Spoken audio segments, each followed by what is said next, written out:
Across all my businesses, I've made over 1 million cold calls. And from those calls, I've personally closed hundreds of deals across more than 20 different states and built multiple 7-figure businesses. But here's what I wish somebody had told me when I first started.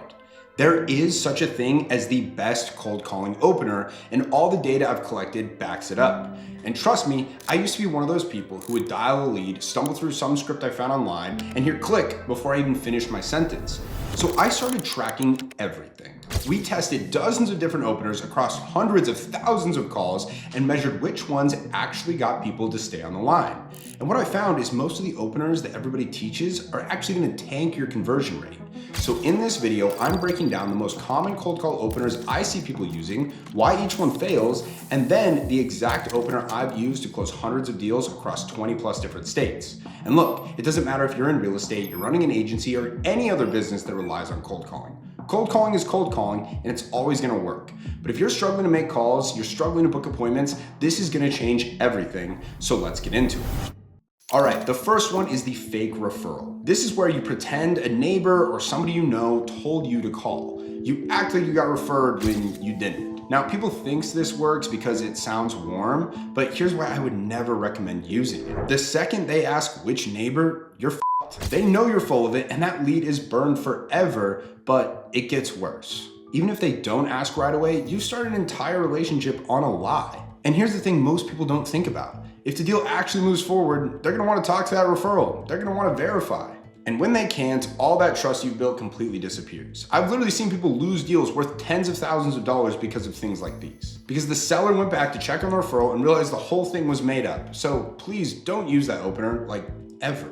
Now I'm gonna run you through 2 more openers I see people using all the time that are killing deals. And then I'm gonna give you the one I've tested over thousands of calls that outperforms all of these combined. The next up is the over-apologetic opener. This is when you start the call by saying sorry. Things like, hey, I'm sorry to bother you. I know you're busy. I know you get a lot of these calls. People use this because they think they're being polite, but think about what you're actually doing. You're apologizing for existing. You're positioning yourself as low value before you even say anything, and they're gonna be able to smell that weakness immediately. You just told them that this call is a bother. You literally gave them the frame that you're wasting their time. When you start a call by saying sorry, you're telling them that you don't belong on that call, and they're gonna agree with you. The other problem is you're putting yourself below them in status. And when you do that, they're gonna treat you like every other telemarketer and try and get you off the phone as fast as possible. Compare that to somebody who calls with confidence, sounds like they belong on the call, and sounds like they have something valuable to offer. Which one are you gonna listen to? I'm gonna choose the second person every single time.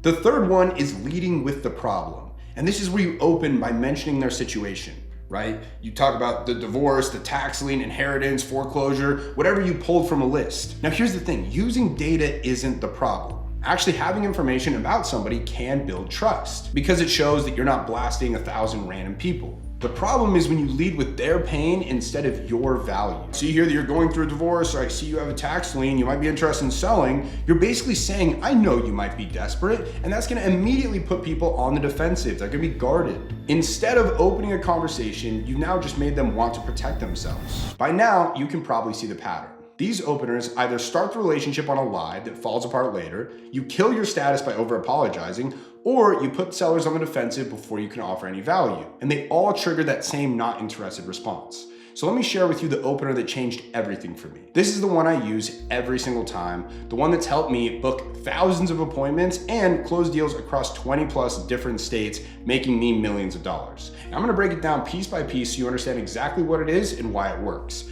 I call it the immediate status value proposition. The concept is simple. You introduce yourself, state why they should listen to you, and what you can do for them. In my case, I say I'm a local investor, I mention their specific property, and I ask if they'd be interested in a cash offer. That's it. So for instance, hello, my name is Tyson with Scotty Jane Homes. I'm a local investor in the area. I was calling to see if you'd be interested in getting a cash offer for your property on 123 Main Street. Straight up honesty about who I am, why I'm calling. Now let me break down every single piece and why it matters. Ideally, you want to start with their name. This pattern interrupts. Most robocalls and telemarketers won't use actual names. So when you say their name, their brain switches from ignore mode to, wait, who is this mode? Then you give your name, shows them you're a real person, and then you have a chance to establish who you are. A local investor. These are 2 very important words. Local tells them I'm not some out-of-state company that's trying to lowball them. and that I'm actually in their community, so you know the area. An investor tells them that you have money, so you're not just actually wasting their time, like you actually buy properties. Then you state your reason for calling. You're looking to buy a property in their area, but you're not asking for anything. And you get specific, right? You want to mention their actual address. Now, they know this isn't a random blast to 1,000 people. This is a real conversation about their house. And finally, you ask if they'd consider getting a cash offer. And you're not demanding anything. You're simply just asking if they'd consider it.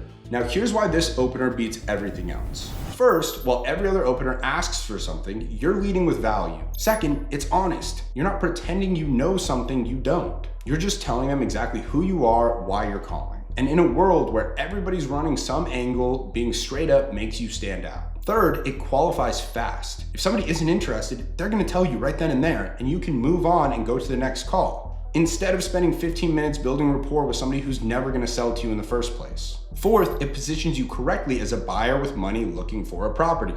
If they wanna sell, they're gonna want to talk to exactly you. And fifth, it opens up the conversation naturally. After you deliver this opener, the ball's in their court. They're gonna say, no thanks, or they're gonna wanna know more. And this is where people still will mess up. They nail the opener, get somebody talking, and then they have no idea what to do next. That's why I created a completely free training series on this channel that walks you through the entire real estate wholesaling process from start to finish. I'm talking how you pick your market, how to find leads, how to make offers, how to analyze deals, how to find buyers, how to close, everything. So if you're serious about learning how to be successful in real estate without needing a real estate license or a bunch of capital, go watch that video. It should be popping up on the screen right now. It will also be linked in the description.